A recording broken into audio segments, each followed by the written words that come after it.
Apply apply but no reply. ऐकून खूप सारे प्रश्न उभे राहिले असतील डोक्यामध्ये. काही जणांनी जॉबसाठी अप्लाय केला असेल. सेम सिच्युएशन या अगोदरही घडली असेल, एकदा दोनदा तीनदा, नंबर ऑफ टाइम्स. ते तुमचे प्रश्न की एक्झॅक्ट काय झालं, कशामुळे झालं, त्याच क्वेश्चन मार्कला आन्सर देण्यासाठी आपला आजचा हा वेबिनार. आपल्या वेबिनारला स्टार्ट करण्या अगोदर थोडंसं आपण व्हॉट इज रेझ्युमे यावरती कॉन्सन्ट्रेशन करूया, थोडंसं ओव्हरलुक करूयात. म्हणजे आपल्याला एक्झॅक्टली काय करायचंय आणि काय मिस्टेक्स होत आहेत ह्या अंडरस्टँड होतील. आता व्हॉट इज रिझ्युमे? रिझ्युमे काय आहे? आपला प्रोफेशनल बायोडेटा. आपल्या साध्या भाषेमध्ये म्हणायचं झालं तर it is a marketing tool. स्वतःचं आपण मार्केटिंग करतो आपल्या रिझ्युमेमधून. एवढं लक्षात ठेवा, ज्यावेळेस तुम्ही कुणाला रिझ्युमे पाठवता, अपलोड केलेला असेल, हँड टू हँड दिलेला असेल, तुम्ही काय करताय? मार्केटिंग करताय. मार्केटिंगचं मिनिंग काय आहे? की पटवून द्यायचंय की आम्ही किती स्ट्रॉंग आहोत. एज्युकेशन कंप्लीट करून जो प्रोडक्ट रेडी झालेला आहे ना, तो प्रोडक्ट रेडी टू जॉब आहे, हे पटवून देण्यासाठी असतो रिझ्युमे. साध्या गोळ्या भाषेमध्ये लक्षामध्ये ठेवा, resume is our marketing tool. आपली सगळी प्रोफेशनल हिस्ट्री त्याच्यामध्ये असते. मार्केटिंग टूल म्हणजे एक्झॅक्टली काय? तर प्रोफेशनल हिस्ट्री. आत्तापर्यंत जे काही तुम्ही केलेलं आहे, स्कूलिंग पासून ते लास्ट तुमचं हायर एज्युकेशन पर्यंत, त्याची सगळी समरी आपल्या रिझ्युमेमध्ये असते. ज्यावेळेस तो तुमचा रिझ्युमे बघेल ना, त्यावेळेस तुमचं पूर्ण इमेज त्याच्यापुढे उभी राहिली पाहिजे, एक प्रोफेशनल इमेज. हे डोक्यामध्येच ठेवायचं. मग एक्झॅक्टली आपल्या रिझ्युमेमध्ये असलं काय पाहिजे? ऑब्व्हियसली आपली कॉन्टॅक्ट इन्फॉर्मेशन, आपलं name, mobile number, email I D, gender पण तुम्ही टाकू शकता, लिंक्डइन आय डी टाकू शकता तुम्ही त्याच्यामध्ये. एक शॉर्टमध्ये इवन ॲड्रेस पण टाकू शकता. करंट लोकेशन, ॲड्रेस असला पाहिजे तुमचा करंट लोकेशन, की सध्या तुम्ही कुठे आहात. करिअर समरी किंवा ऑब्जेक्टिव्ह, आफ्टर दॅट तो पॉइंट असलाच पाहिजे. त्यानंतर तुमचे एज्युकेशनचे डिटेल, जे हायर एज्युकेशन आहे ते सगळ्यात टॉपला पाहिजे. आफ्टर दॅट तुमचे बाकीचे एज्युकेशन्स. त्या एज्युकेशनमध्ये तुम्ही कोणती डिग्री घेतलेली आहे, कोणत्या इयरला तुम्ही पास झालाय, किंवा पासिंग असताल, परस्युइंग असताल तर तसं आलं पाहिजे. कॉलेज कोणतं, म्हणजे कॉलेजपेक्षा कॉलेज टाकलं तरी चालेल, युनिव्हर्सिटी सुद्धा टाकायची त्याच्यामध्ये. आणि जर तुमचे पर्सेंटेज किंवा सीजीपी असेल, एसजीपी असेल, तर तो तिथे आला पाहिजे. वर्क एक्सपिरियन्स और इंटर्नशिप एक्सपिरियन्स. एज्युकेशन कंप्लीट झालेलं आहे ऑलरेडी, 1 वर्ष 2 वर्ष तुम्ही जॉब केलेला असेल तर त्याचा एक्सपिरियन्स असलाच पाहिजे, तो सुरुवातीला पाहिजे. आणि नंतर इंटर्नशिपचं वर्क पाहिजे. आणि जर वर्क केलेलं नाहीये, फ्रेशर आहात, तर इंटर्नशिप वर्क आलंच पाहिजे, कंपल्सरी. स्किल्स, मग ते तुमचे टेक्निकल स्किल्स असतील किंवा सॉफ्ट स्किल असतील. तुम्ही हॉबीज वगैरे सुद्धा टाकू शकता. हॉबीजचा पॉईंट मात्र वेगळा पाहिजे. त्याच्यानंतर तुम्ही कोणते सर्टिफिकेट्स केलेले असतील, प्रोजेक्ट्स केलेले असतील तर ते सर्टिफिकेशन्स जर केले असतील तर ते, आणि प्रोजेक्ट तुमचे अकॅडमिक प्रोजेक्ट्स. इंटर्नशिपमध्ये इंटर्नशिपचं वर्क टाकायचा. Don't get confuse in between internship and projects. Projects are academic projects. त्यानंतर तुमचे अचिव्हमेंट्स, अवॉर्ड्स जर कोणते मिळालेले असतील तुम्हाला अदर दॅन करिक्युलम, या सगळ्याचा मिळून बनतो आपला रिझ्युमे. आणि हे आहे आपलं मार्केटिंग टूल, स्वतःचं मार्केटिंग टूल, की ते रिक्रुटरला आवडलं पाहिजे. ह्या बेसिक गोष्टी आहेत की तुमच्या रिझ्युमेमध्ये आल्या पाहिजेत.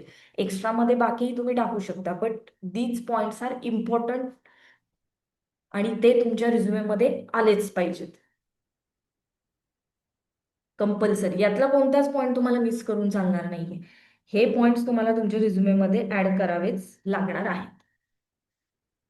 आता एक नॉर्मल क्वेश्चन तर सगळ्यांना येतोच. एआयचं युग आहे हे सगळं. आपण म्हणतो एआय जनरेशन, बरोबर, आर्टिफिशियल इंटेलिजन्सी. सगळं जे काही चालू आहे ते, जसं आता प्रत्येक ठिकाणी मोबाईल प्रत्येकाकडे मोबाईल आहे. घरामध्ये असं आपला एकही व्यक्ती नसेल की त्याच्याकडे स्मार्टफोन नाहीये, व्हॉट्सअप टाकलेलं नाहीये, इंस्टाग्राम नाहीये, बरोबर, युट्यूब ते बघत नसेल. या सगळ्या गोष्टी कॉमन आहेत आजकाल. बरोबर. मग ह्या एआयच्या युगामध्ये आता तर ह्युमनला रिप्लेस करायला चाललेलं आहे एआय. बरोबर, त्यासाठीच ते आलेलं आहे. रोबोट्स आलेले आहेत. मग रिझ्युमे लागतो तरी का? प्रश्न तर सगळ्यांनाच येतो. आम्ही आमचा डेटा अपलोड केला, आम्हाला जॉब मिळाला पाहिजे, आम्हाला इंटरव्ह्यूचे कॉल आले पाहिजेत. मग रिझ्युमे लागतो तरी का? तुम्ही जर ऑब्झर्व केलं असेल, even on LinkedIn also, ज्यावेळेस तुम्ही बेसिक डिटेल्स तुमचे टाकता, कॉमनली यूज होणारी लिंकड इन किंवा Naukri.com, तुम्ही तुमचे बेसिक डिटेल्स टाकता तरी तुम्ही तिथे रिझ्युमे सुद्धा अपलोड करता. बरोबर. इवन तुम्ही कोणत्या तरी कंपनीच्या पोर्टलवरती गेलात, बेसिक सगळी तुम्ही इन्फॉर्मेशन जी रिझ्युमे मध्ये टाकली ती त्यात जरी टाकली तरी एंडिंगला ऑप्शन येतो अपलोड रिझ्युमे. बरोबर. मग का हा एवढा गरजेचा आहे? Because it is your first impression. रिक्रुटरकडे तुम्ही समोरासमोर जाण्यासाठी फेस टू फेस मीटिंग होण्याच्या अगोदर आपला रिझ्युमेच त्याच्याशी बोलत असतो. म्हणून आपण फर्स्ट जी स्लाइड बघितली, it is your professional history, professional summary, marketing tool, ते लक्षातच ठेवायचं. फर्स्ट इम्प्रेशन आहे हे. स्क्रीनिंग टूल आहे. जॉबला अप्लाय करण्याची पहिली स्टेप आहे रिझ्युमे. त्यानंतरच तर पुढची सगळी प्रोसेस होते. ऍप्टिट्यूड असेल, टेक्निकल राऊंड असेल, फेस टू फेस इंटरव्ह्यू असेल, HR राऊंड असेल, हे सगळं करण्याच्या अगोदर रिझ्युमेच तर मॅटर करतो.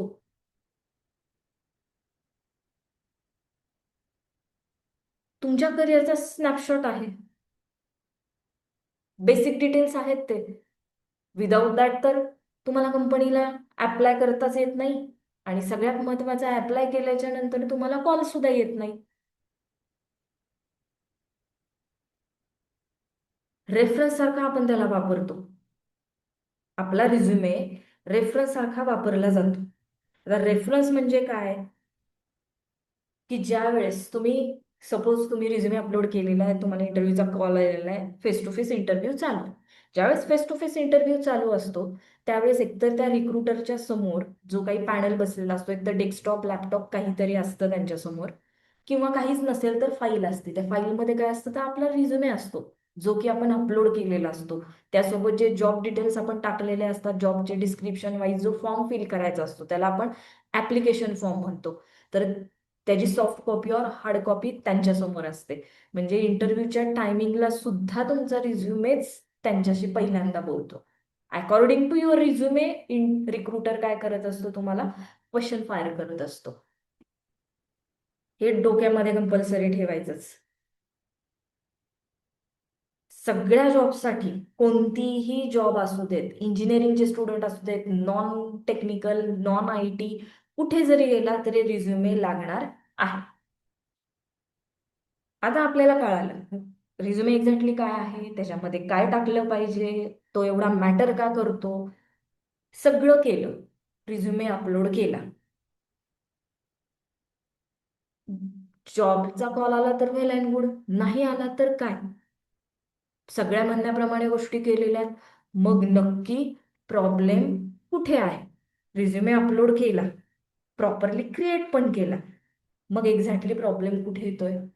लेट्स इमॅजिन दोन कॅन्डिडेट्स आहेत, सेम स्किल्स आहेत, सेम जॉबला अप्लाय केलेला आहे, पण काय झालं, एक शॉर्टलिस्ट झाला, एक शॉर्टलिस्ट झालाच नाही. होतं ना आपल्या पण बाबतीमध्ये.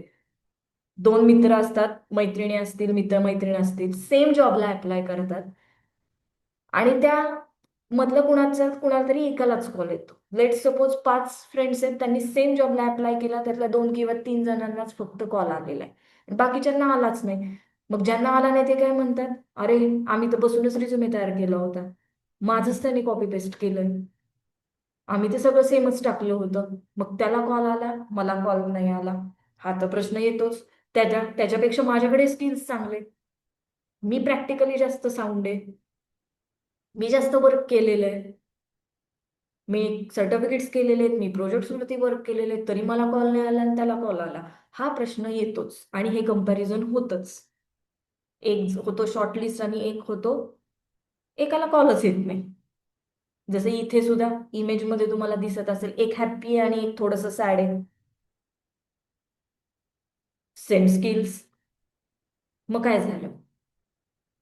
मग काय झालेलं असतं, एक गोष्ट लक्षात ठेवायची, ही जी गोष्ट होतीये झाली असेल किंवा जर तुम्हाला असं वाटतंय ही गोष्ट पुढे आपल्या बाबतीत होऊ नये, जे फ्रेशर्स आहेत त्यांना वाटत असेल किंवा ज्यांनी जॉबला अप्लाय केलेलं आहे बट हा इन्सिडन्स त्यांच्या बाबतीत आलेला आहे किंवा आपल्या मित्रमैत्रिणी घरच्यांच्या सोबत कुणासोबत आलेला आहे, तर एक नाव कायम लक्षात ठेवायचं, ATS. मग एक्झॅक्टली हे ATS तर आहे काय? Let's understand ATS.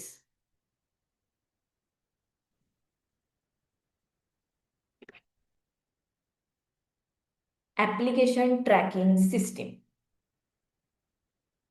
आलं AI. आपण म्हटलं ना की AIचं युग आहे, मग रिझ्युमे का? या AI ला पण रिझ्युमेच लागतो. आणि ज्या वेळेस तुम्ही जॉबला अप्लाय करता ना तेव्हा या ATS ला तुम्हाला कंपल्सरी ATS थ्रू तुमचा रिझ्युमे गेलाच पाहिजे, तर तुम्हाला कॉल येणार आहे. ह्या ATS पासून मात्र सावध राहायचं. मग एक्झॅक्टली हे ATS करतं काय? सगळी हायरिंग प्रोसेसच ऑटोमॅटिक करून टाकलेली आहे, सिस्टीम आहे ती अख्खी. पूर्ण सिस्टीम त्यांनी काय केलेली आहे, ऑटोमेट केलेली आहे. तुम्ही जे काही रिझ्युमे मध्ये ऍड करणार आहात त्या सगळ्या गोष्टी हा ATS काय करत असतो, स्कॅन करत असतो. लक्षामध्ये ठेवा, each and every character by character, each and every word, single character, जे काही तुम्ही एज्युकेशन करिअर समरी टाकलेली आहे, internship project, each and every गोष्ट हा ATS काय करणार आहे, स्कॅन करणार आहे, रीड करणार आहे. स्कॅन करणार आहे म्हणजे काय, तो रीड करणार आहे. आणि जर तुमचा रिझ्युमे त्यातून फिल्टर झाला नाही, तुम्हाला जॉबला अप्लाय करता येणार नाही, का तर तुम्हाला कॉलच येणार नाही.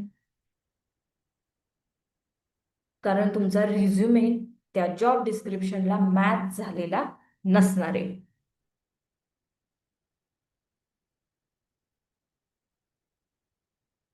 ही जी ATS सिस्टीम आहे ती नंबर ऑफ HR प्रोसेसेस मध्ये वापरली जाते, हे लक्षामध्ये ठेवा.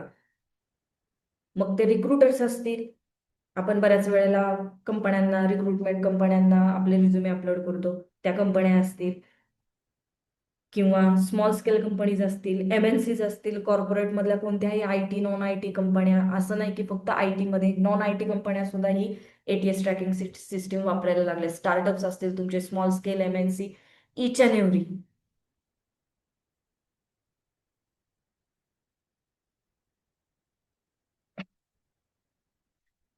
एक्झॅक्टली हे ATS एवढं मॅटर का करतं, मी काही फिगर्स तुम्हाला दाखवतेय. 90% कंपन्या ह्या ATS ला फॉलो करतात. मग त्याच्यामध्ये TCS सारखी कंपनी सुद्धा आहे, Amazon, गुगल सारख्या कंपनी सुद्धा आहेत. 90% of Fortune 500 companies use ATS. आता हे Fortune 500 म्हणजे काय, टॉप रेटेड कंपनीज ज्या आहेत, तर त्या टॉप रेटेड कंपनीजची लिस्ट यामध्ये दिसते.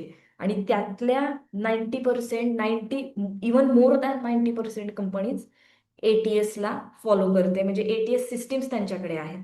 आता त्यांना काय वेळ नाहीये की एक रिझ्युमे येतील, वन बाय वन ते बघतील आणि त्याच्यानंतर कॉल येईल, कारण की ती खूप टेडियस प्रोसेस आहे, कॉम्प्लेक्स प्रोसेस आहे, टाइम कन्झ्युमिंग प्रोसेस आहे.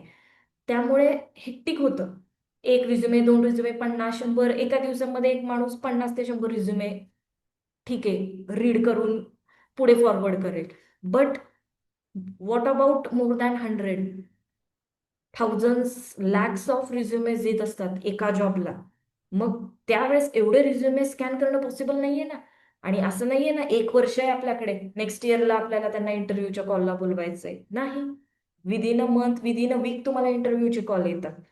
फास्टमध्ये त्यांना रिक्रुटमेंट प्रोसेस करायची असते.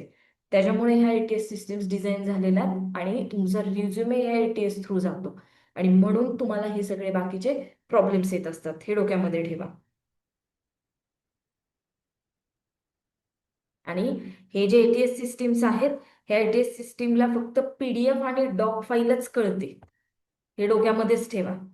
इमेजेस वगैरे त्याला कळत नाहीत, नाही तर तुमचा स्कोर 0 येणार आहे. बऱ्याच जणांना सवय असते रिझ्युमेची इमेज फाईल अपलोड करायची आहे. अपलोड करतात बरेच जण, नाही चालत. इमेजला ते रीडच करत नाही. बऱ्याच वेळेला आपण बऱ्याच वेबसाईट्सवरनं रिझ्युमे प्रिपेअर करून घेतो आणि आपल्याला कळत नाही की आपल्याला दिसताना ती PDF फाईल दिसते, पण ज्यावेळेस आपण ते अपलोड करतो तेव्हा ते इमेज सारखं दिसतं. तुम्हाला मी एक एक्झाम्पल दाखवते. ही आपली दिसताना काय दिसतीये? PDF दिसतीये, बरोबर. PDF रीडरमध्ये ती ओपन झालेली आहे. पण ज्यावेळेस मी इथे ते कंटेंट सिलेक्ट करायला जाते तिथे बघा ते इमेज सारखं झालेलं आहे. तुमचे कंटेंटच सिलेक्ट होत नाहीयेत, हे लक्षात ठेवा. म्हणजे काय की बऱ्याच वेळेला आपल्याला ती सवयच असते की कंपल्सरी काय करायचं, एखाद्या वेबसाईटवरती जायचं, रिझ्युमे प्रिपेअर करून घ्यायचा. कष्टच घ्यायचे नसतात आपल्याला, सगळं ऑटोमेटेड पाहिजे. घ्या मग, आलं ATS, झालं सगळं ऑटोमेटेड. आणि काय होतंय, अप्लाय करतोय करतोय करतोय पण कॉलच येत नाहीयेत. ही गोष्ट नाही झाली पाहिजे. मग ती होऊ नये म्हणूनच आपलं आजचं वेबिनार आहे. अंडरस्टँड झालं ATS काय एवढं महत्वाचं आहे? चला मग पुढे जाऊयात. 75% of resume are rejected before reaching human eyes. 75%, not a joke. 1000मधले 75% म्हणजे किती रिझ्युमे पुढे फॉरवर्ड झाले. आणि म्हणूनच ज्यावेळेस तुम्ही 5 जण आम्ही मित्रमैत्रिणी आहोत, आम्ही एकत्र रिझ्युमे केलेला आहे, माझे स्किल्स चांगले त्याचे नाहीये तरी त्याचं झालंय माझं नाही झालं, हे आहे रिझन. मग एक्झॅक्टली हे ATS वर्क कसं करतं आता ते बघूयात. इथे बघा एक पर्सन आहे, आनंदाने रिझ्युमे घेऊन आला. चला आता आपलं सिलेक्शन होणार, आपण इंटर्नशिप्स केलेल्या आहेत, आपण प्रोजेक्ट्स केलेले आहेत, हे स्किल आहेत माझ्याकडे, ते स्किल आहेत, सगळं मी टाकलेलं आहे, कॉन्फिडंट. आला इथे जादू, गेला त्यातून रिझ्युमे, सिलेक्शनच झालं नाही. आणि जर सिलेक्शन व्हावं वाटत असेल, ह्या रिक्रुटरकडे जर तुम्हाला रिझ्युमे जावा वाटत असेल, तर follow ATS rules. Exactly process काय आहे ती बघूयात. जॉब पोस्टिंग क्रिएट करतो कंपनी, कॅन्डिडेट्स अप्लाय करतात, ते डायरेक्ट रिक्रुटरकडे जातच नाहीत, ते जातात ATS कडे. ATS receive resume. इथे जो जादू उभा राहिलाय ना, त्याच्याकडे सगळ्यात पहिल्यांदा जातं. जादू जादू जादूच होते मग, गायब आपला रिझ्युमे. रिझ्युमे इज पार्स्ड, जसं मी आता तुम्हाला दाखवलं.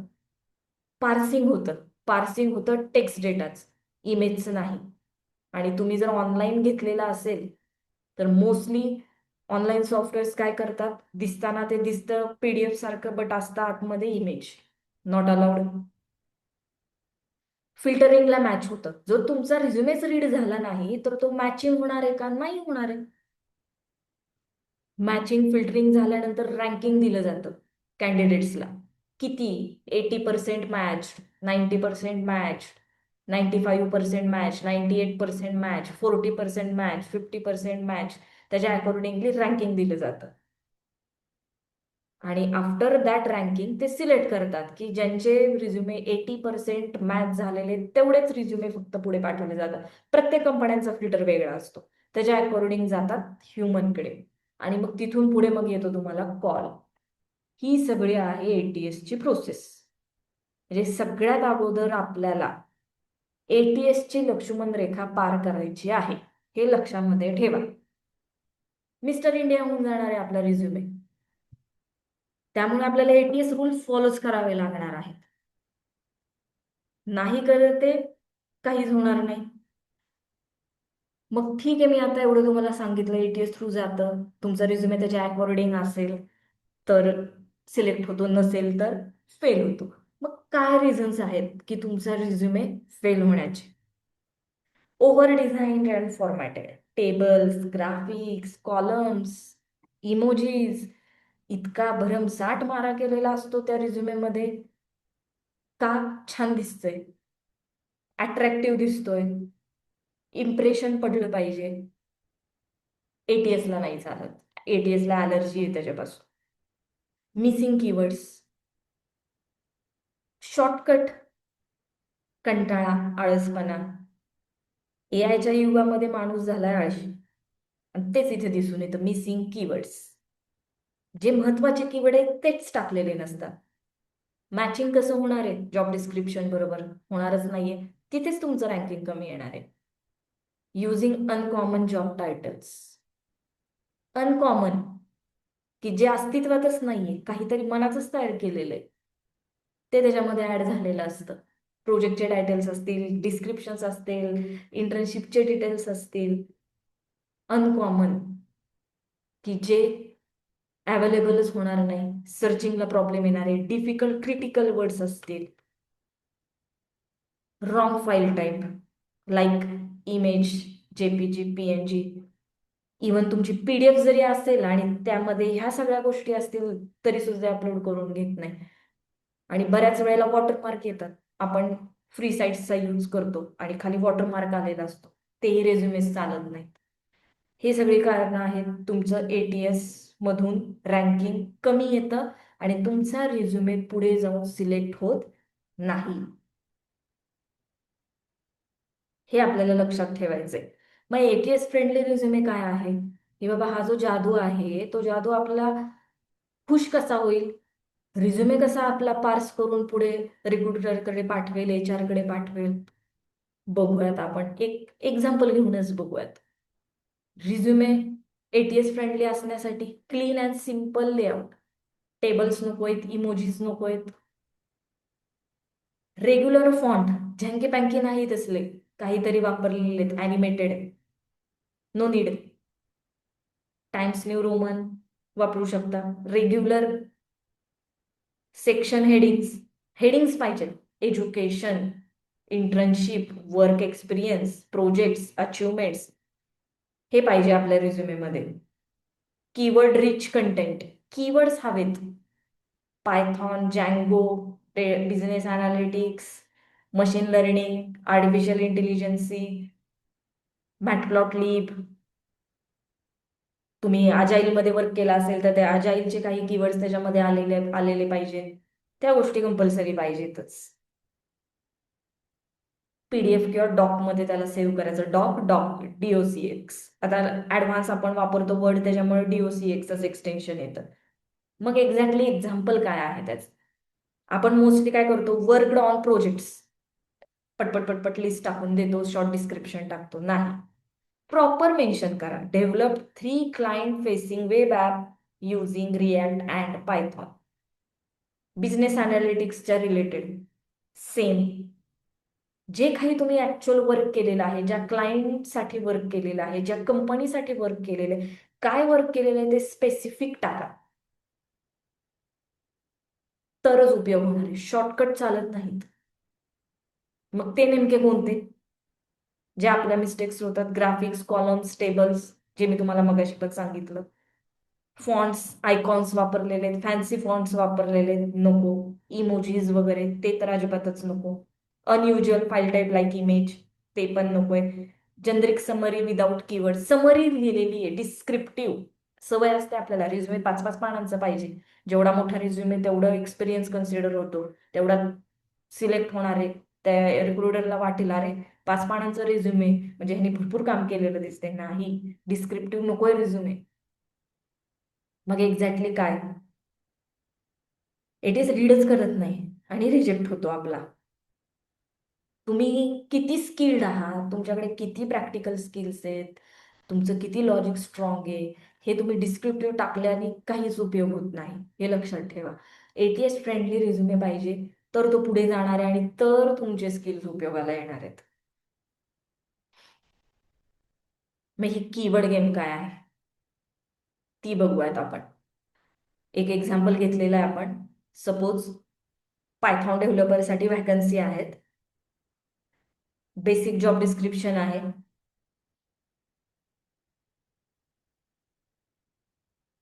पायथॉन डेव्हलपरला रेस्ट एपीआयज मध्ये वर्क केलेलं पाहिजे, जँगो फ्रेमवर्क मध्ये वर्क केलेलं पाहिजे, पोस्टग्रेस एसक्यूएलचे स्किल्स पाहिजेत, गिटच्या रिलेटेड वर्क पाहिजे, अजाईल मेथोडॉलॉजीज, युनिट टेस्टिंग, या सगळ्या गोष्टी पाहिजेत. बरोबर? मग एक्झॅक्टली ह्या जॉब डिस्क्रिप्शन नुसार सगळ्यात पहिल्यांदा एटीएस काय करतं, त्या जॉब डिस्क्रिप्शन मध्ये एटीएस सिस्टीम मध्ये काय केलेलं असतं, रिक्रुटरने जो जॉब ऍड केलेला असतो ना त्यातले कीवर्ड्स बाहेर काढून ठेवलेले असतात. हे लक्षात ठेवा. हे कीवर्ड्स आहेत की त्या जॉब डिस्क्रिप्शन मधले हायलाइटेड कीवर्ड्स, ते लिस्टच असते. तुम्ही एटीएस सिस्टीम्स बघितल्या तर तुमच्या लक्षामध्ये येईल. हे असे कीवर्ड्स असतात.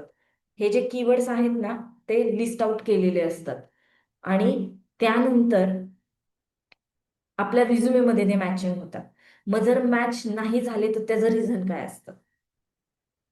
इन जनरल आपण टाकतो experience in building website using high level programming language blah blah blah, या गोष्टी डिस्क्रिप्टिव्ह आपण तिथे टाकलेल्या आहेत. रिजेक्शनचं वर्क कारण काय? जे मेन कीवर्ड आहेत त्या जॉब डिस्क्रिप्शन मध्ये आलेले आहेत, तेच आपल्याकडे नाही आहेत. आपण आपल्या डिस्क्रिप्शन मध्ये ते टाकलेलेच नाही आहेत, एक्सपिरियन्स मध्ये ना ते स्किल सेट मध्ये आहेत. काहीच उपयोग होणार नाही. High level languages databases particular टाकायची गरज आहे. असं जनरल टाकून उपयोग नाहीये. पर्टिक्युलर डेटाबेस मग कोणता? MySQL, PostgreSQL, एसक्यूएल सर्व्हर, ते टाकणं गरजेचं होतं, जे की आपल्या रिझ्युमे मध्ये अजिबात कुठेच आलेलं नाहीये. मग एक्झॅक्टली सिलेक्ट होण्याचे रिझन्स काय आहेत? प्रॉपरली टाकलेलं आहे एक्सपिरियन्स मध्ये, मग ते वर्क एक्सपिरियन्स असेल किंवा इंटर्नशिप एक्सपिरियन्स असेल, प्रॉपरली मेन्शन केले 2 वर्षात मी काय काय केलेलं आहे. पॉईंट वाईज टाकू शकता. इथे मी समराईज शॉर्ट डिस्क्रिप्शन तुम्हाला प्रोव्हाइड केलेलं आहे. मग ह्याचा बेनिफिट काय होतो? काही वर्ड्स मॅच झाले, near about 70 to 80% words match झाले, तुमचा रिझ्युमे नक्कीच पुढे जाणार आहे. जे त्याला पाहिजे होतं ते तुमच्या रिझ्युमे मध्ये सुद्धा आहे. त्याच्यामुळे ऑटोमॅटिकली एटीएस मधनं तो पास होणार आहे आणि पुढे रिटूर वगैरे रिच होणार आहे, जाणार आहे. त्याच्यामुळे ह्या गोष्टी कंपल्सरी डोक्यामध्ये ठेवायच्याच. तर ह्या 2 गोष्टी आहेत, त्यामुळे तुमचा रिझ्युमे रिजेक्ट होऊ शकतो आणि सिलेक्ट होण्याचे रिझन्स. मग आता सगळ्या गोष्टी पाहिल्या आता आपण, की रिझ्युमे काय आहे, तो कसा प्रिपेअर केला पाहिजे.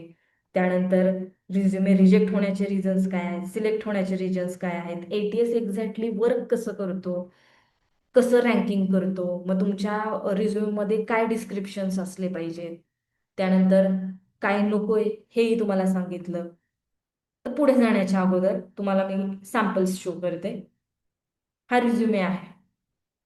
ह्या पॅटर्न मध्ये हे खूप बेसिक डिझाईन आहे. थोडं तुम्ही अजून मोर थोडंसं वेगळं डिझाईन सुद्धा करू शकता. इथे बेसिक इन्फॉर्मेशन टाकलेली आहे.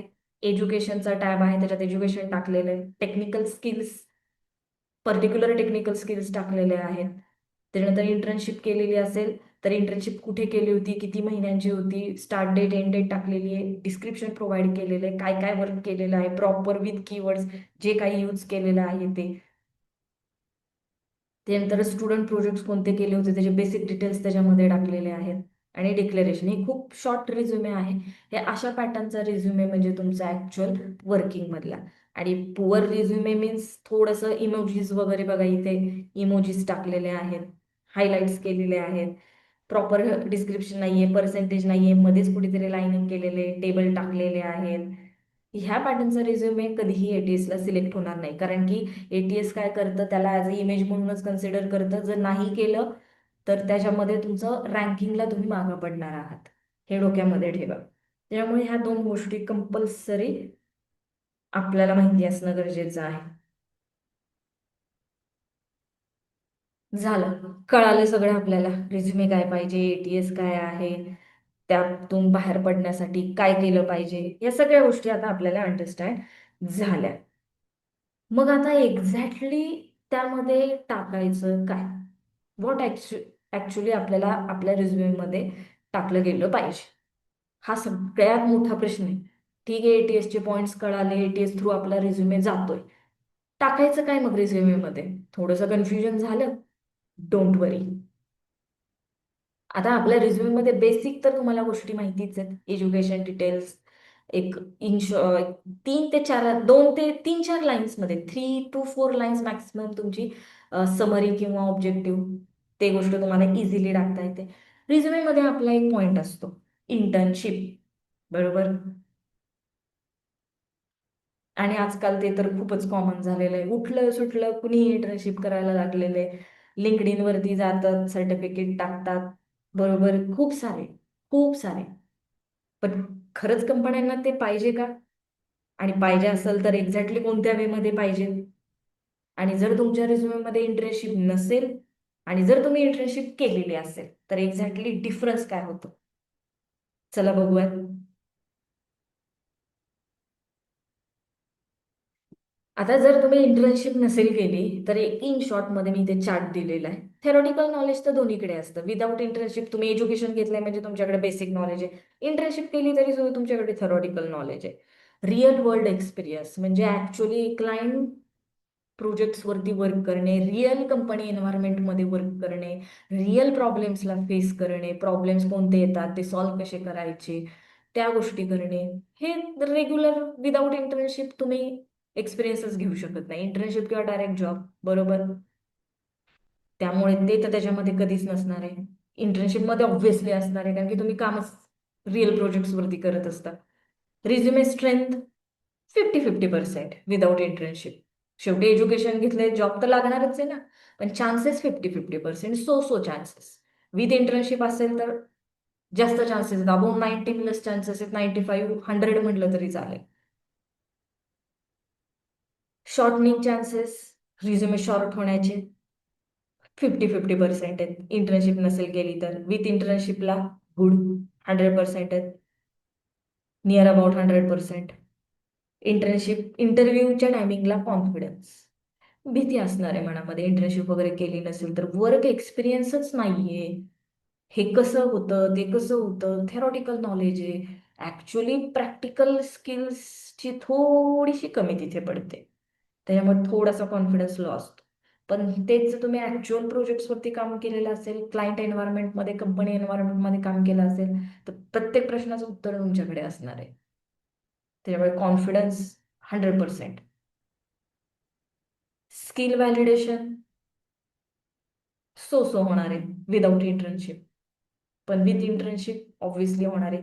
स्किल व्हॅलिडेट होणार आहे, एटीएस स्कॅन करणार आहे, रिक्रुटरला आवडणार आहे, जॉब लागण्याचे चान्सेस सुद्धा जास्त आहेत. हे डोक्यामध्ये ठेवा.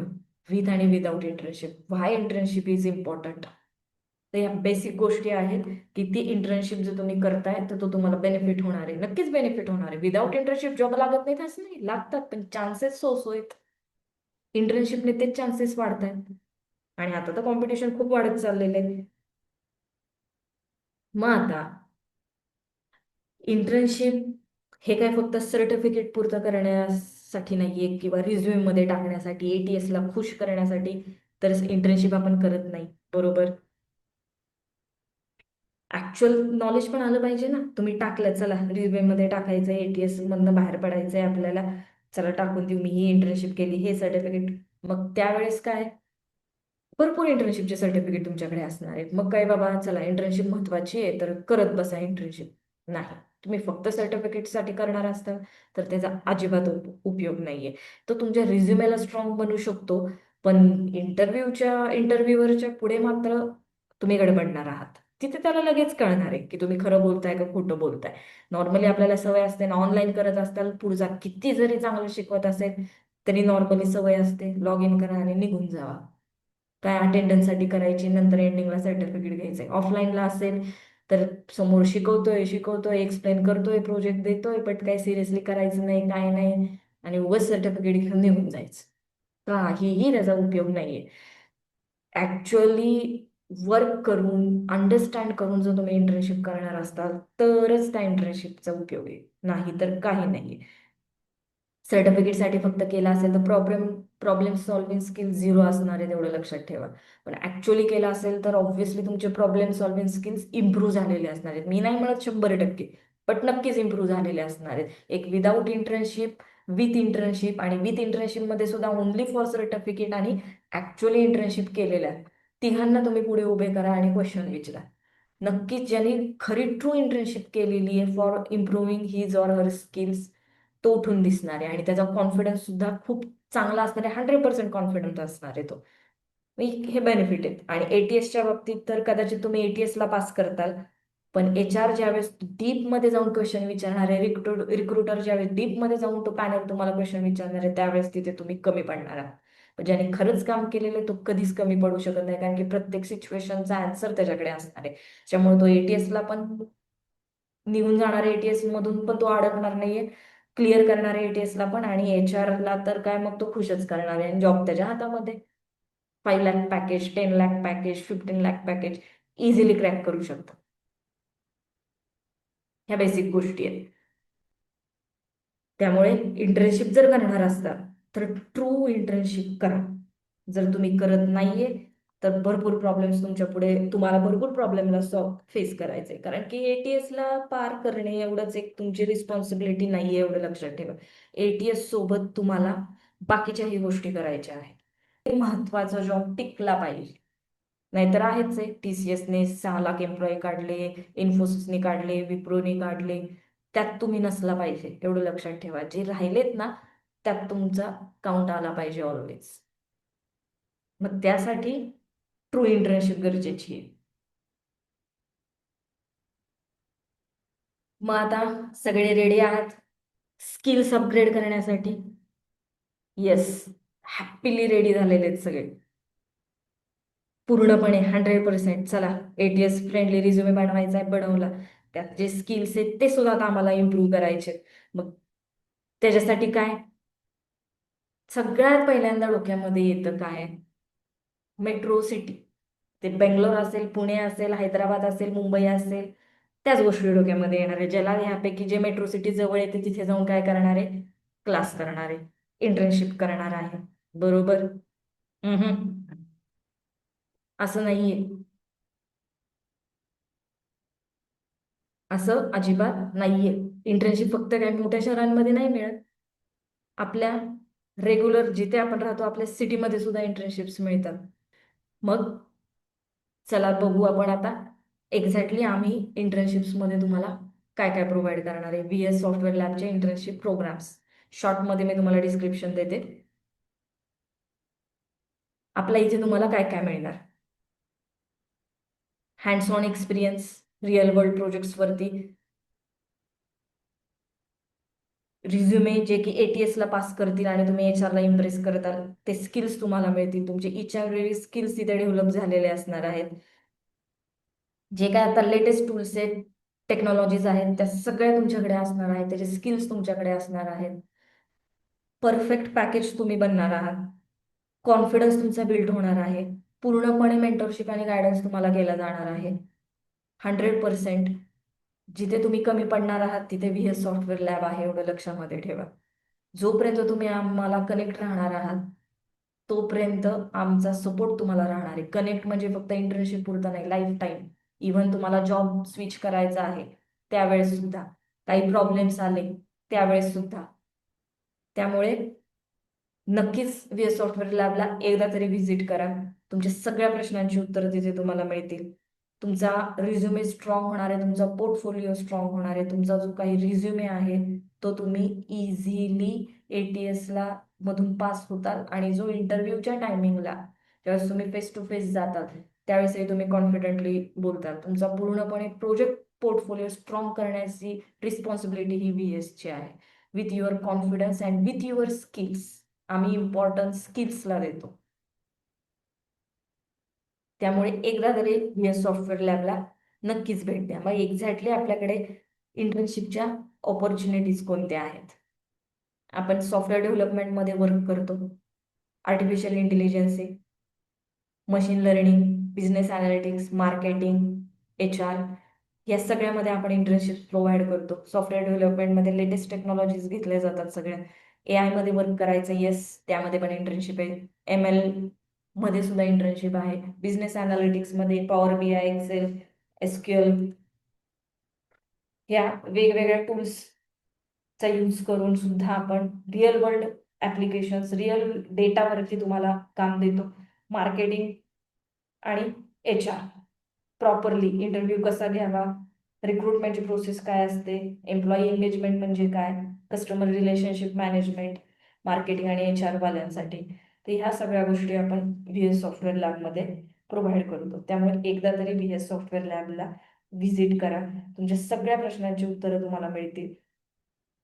आणि हा माझा शब्द आहे, VSचा ट्रस्ट आहे, की एकदा तुम्ही आम्हाला जॉईन झालात की टेन्शन घ्यायची गरजच नाही. ATS तुमच्यासाठी काहीच नाहीये. इंटरव्ह्यू सुद्धा इझिली तुम्ही क्रॅक करू शकता. तो कॉन्फिडन्स बिल्ड करणे, स्किल्स इम्प्रूव्ह करणे ही व्हीएस सॉफ्टवेअर लॅबची जिम्मेदारी.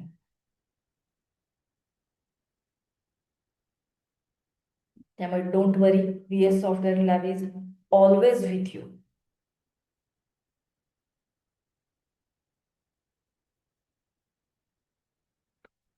Thank you for listening me. काही जरी डाऊट्स असतील तुम्हाला तर कॉन्टॅक्ट करा. हे आपले कॉन्टॅक्ट डिटेल्स.